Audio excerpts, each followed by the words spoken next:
Oke teman-teman, apa kabar semuanya? Ya, sesuai di judul, gue hari ini mau membahas mengenai resting time ya, terus penyimpanan kopi. Ya, jadi teman-teman ketika nanti beli kopi itu simpennya di mana? Karena pertanyaan ini cukup banyak juga ya. Nah, seperti biasa ya, sambil ngobrol, kalau nggak sambil ngopi itu kayak kurang. Oke, nah hari ini gue mau nyeduhnya itu kopi dari Northsider. Nih ya teman-teman lihat ya.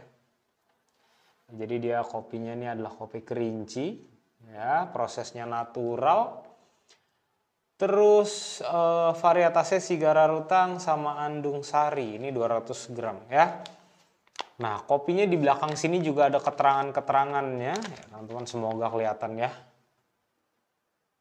Oh, ya.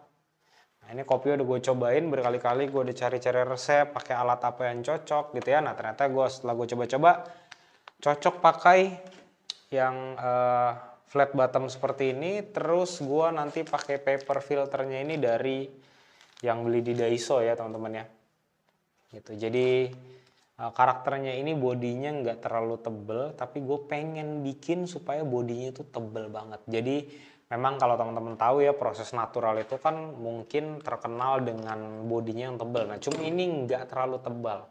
Nah terus gue hari ini gilingnya pakai grinder manual ya, seperti ini. Oh ya, nah ini nanti menyusul akan gue review. Oke. Nah, ini gue pakai kopinya 15 gram.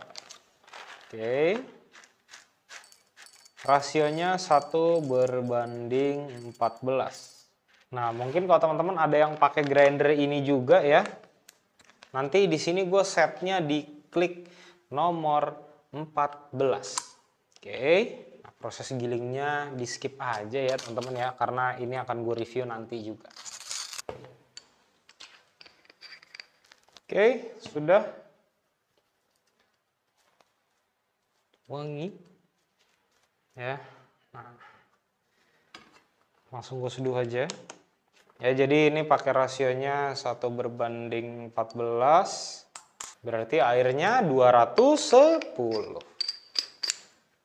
Oke, gue akan bagi ke 4 kali penuangan. Nah, di sini gue pakai suhu airnya kurang lebih 90 derajat.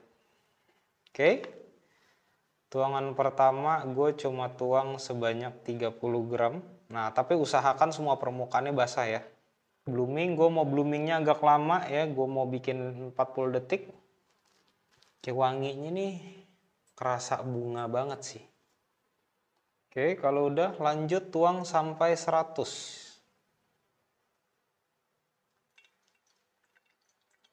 Nah, tipsnya teman-teman ketika teman-teman pakai filter yang ini ya, itu sebisa mungkin teman-teman presin dulu sampai bener-bener fit ke semua bagian drippernya gitu ya, supaya nanti ekstraksinya itu benar-benar sempurna ke bubuk kopinya. Nah, nanti setelah di 1 menit 30 detik, lanjut lagi tuang sampai 170.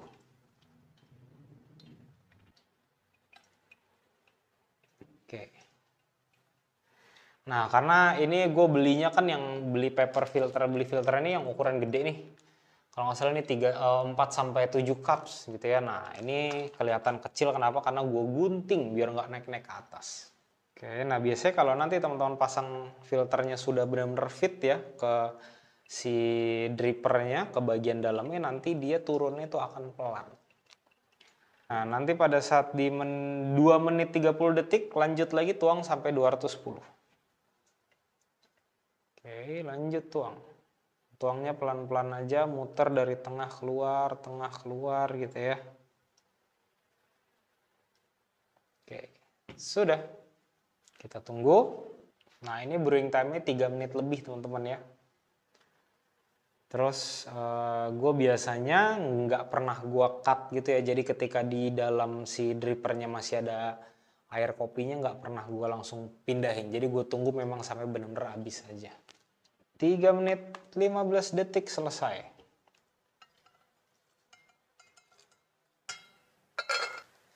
Oke, sekarang tinggal kita cobain.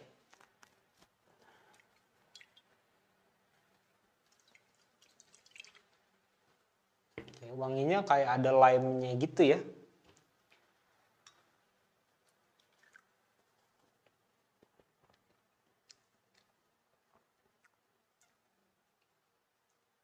Ini untuk acidnya tidak terlalu tinggi teman-teman ya, tapi yang lebih dominan ini adalah sweetness-nya. Manis ini kerasa banget.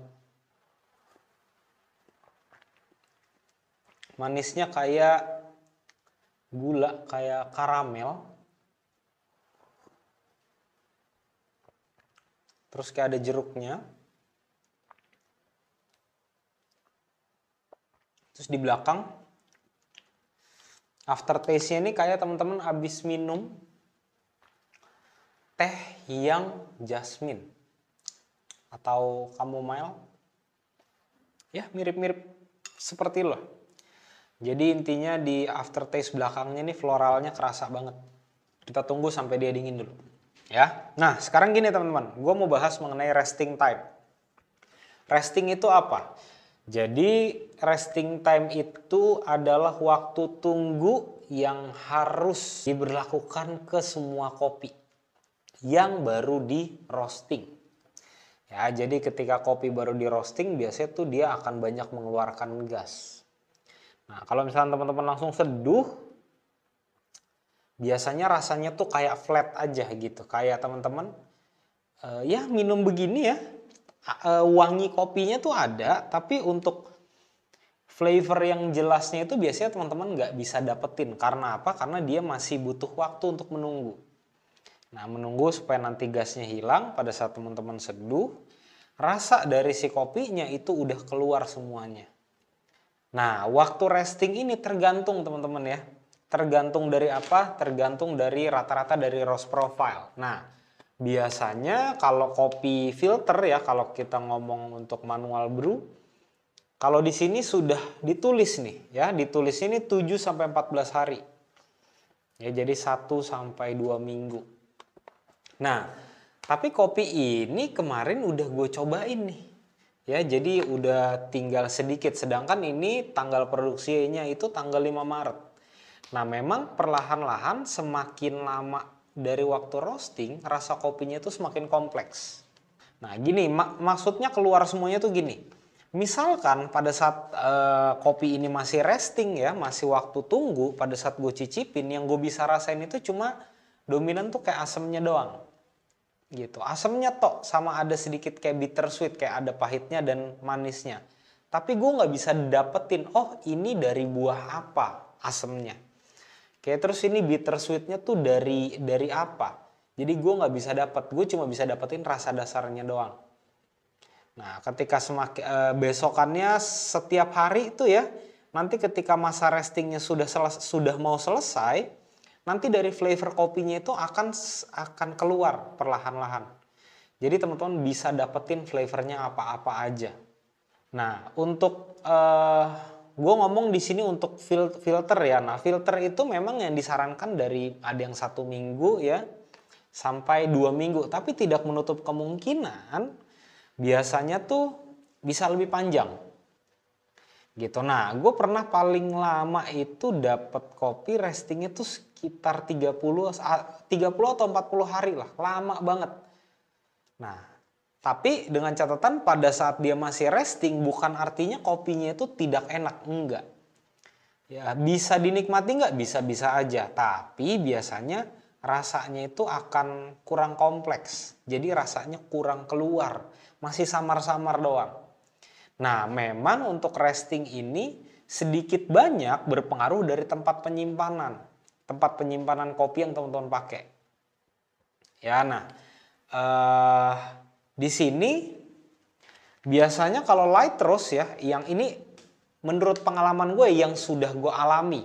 Nah, ketika light roast apalagi sampai Nordic style ya, yang roastingannya tuh bener-bener light roast banget, itu biasanya masa restingnya semakin panjang. Ya, gue sih berpikirnya gini, karena dia light roast, jadi proses pelepasan gasnya lebih lambat, itu yang pertama. Jadi proses untuk ngedevelop rasa yang ada di dalam biji kopinya ini akan semakin panjang. Gitu ya, tapi balik lagi, kalau misalkan teman-teman memang punya jawaban lain atau pendapat dari gua ini kelihatannya salah, silahkan dikoreksi. Gua sangat menerima. Ya biar kita sama-sama belajar. Gitu ya. Nah, terus dari tempat penyimpanan yang gue mention tadi ini sedikit banyak berpengaruh ke proses resting. Oke, jadi dari situ kita juga harus tahu nih gimana cara nyimpen kopinya atau di packaging seperti apa yang lebih tepat. Nah, kalau teman-teman perhatikan di marketplace tuh banyak banget yang jual toples kopi.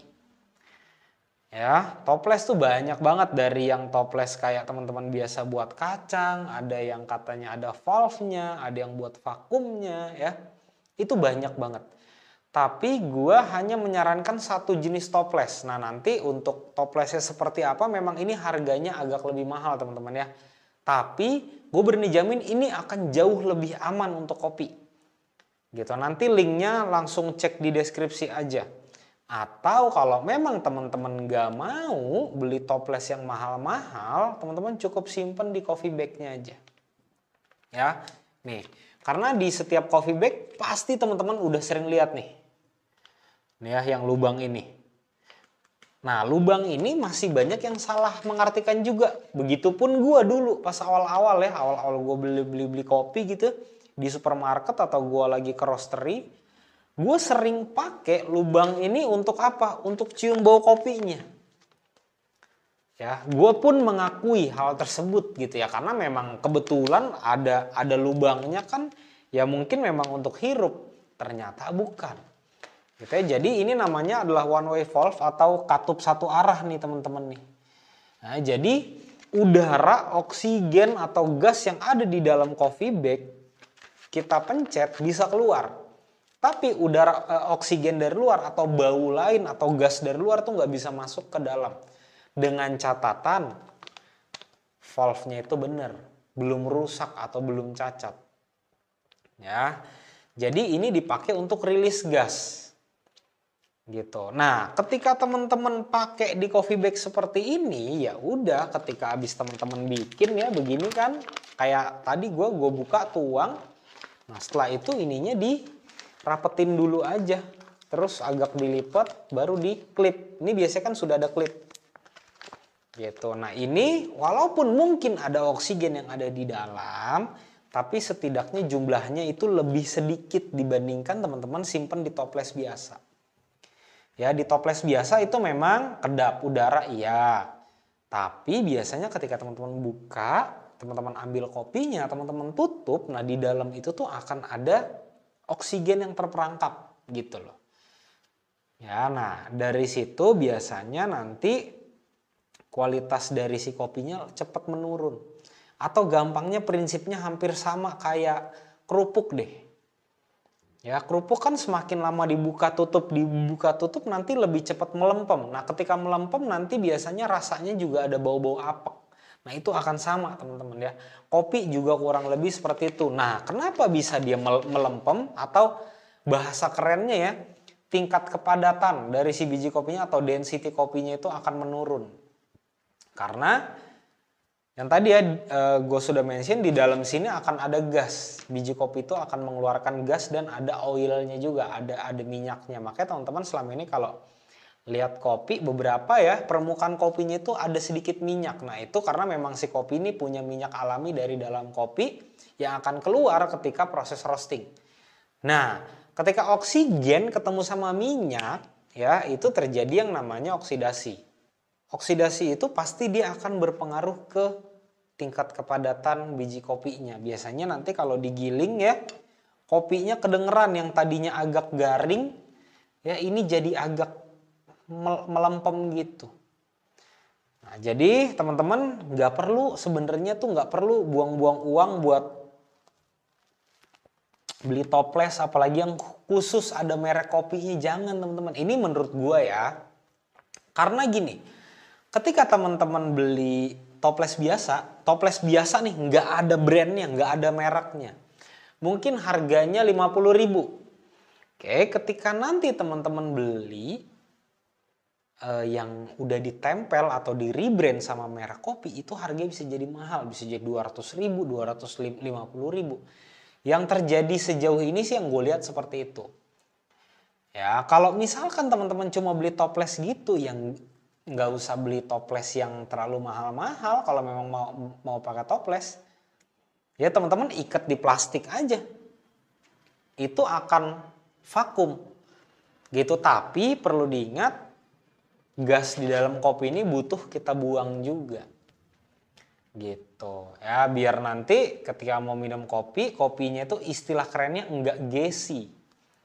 Kalau gassy itu mungkin ada beberapa orang efeknya jadi agak-agak kembung ya, perutnya berasa penuh banget. Nah biasanya ada beberapa orang yang akan seperti itu. Nah untuk nanti link toples yang gue rekomen, gue akan taruh di deskripsi juga ya. Silahkan langsung dicek aja. Oke, sekarang kita cobain.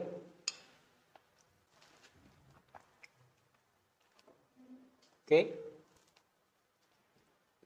Ketika suhunya sudah agak anget ya, udah jadi anget, manisnya malah lebih tinggi dibandingkan dengan si acidnya. Acidnya ini bener lime, terus manisnya kayak brown sugar. Nah di belakang ini semakin jelas nih, kayak teman-teman abis minum teh, bener kayak minum teh yang chamomile. Bener nih, chamomile fix, nggak salah.